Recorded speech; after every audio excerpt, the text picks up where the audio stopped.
Loi travail. Macron le révolutionnaire. Dans sa chronique, Jean-Michel Beza, journaliste au Monde, estime que l'adoption de la loi travail sans conflit majeur est la mère de toutes les batailles pour le président, dont l'ambition est de refonder un système social hérité de l'après-guerre.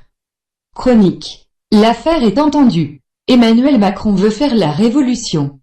Une révolution d'un type nouveau, certes, libéral et démocratique, mais une révolution tout de même destinée à construire une prospérité du XXIe siècle. C'est ainsi que le candidat présentait sa démarche et son projet en novembre 2016 chez XO Éditions, dans le livre manifeste intitulé « Révolution ». Le terme, récupéré par les néolibéraux puis les néocentristes, est galvaudé.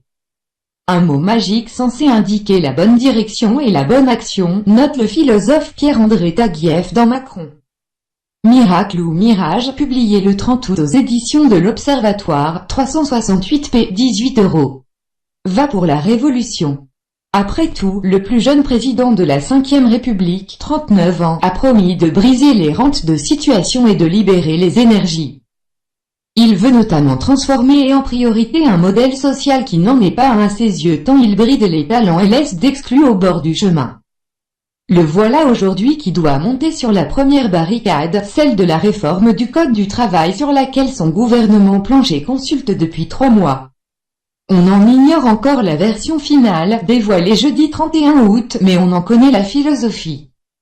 Fond de la loi et des accords interprofessionnels, l'essentiel de la vie des entreprises doit se décider au plus près du terrain. Révolution ou contre-révolution?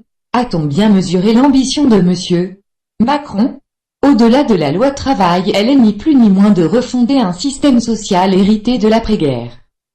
Acter la fin de la société salariale triomphante des 30 glorieuses. Socle d'un État-providence largement financé sur les revenus du travail et gouverné par les partenaires sociaux, et s'adapter à un monde où l'imprévisibilité des parcours professionnels impose les mères. Jans.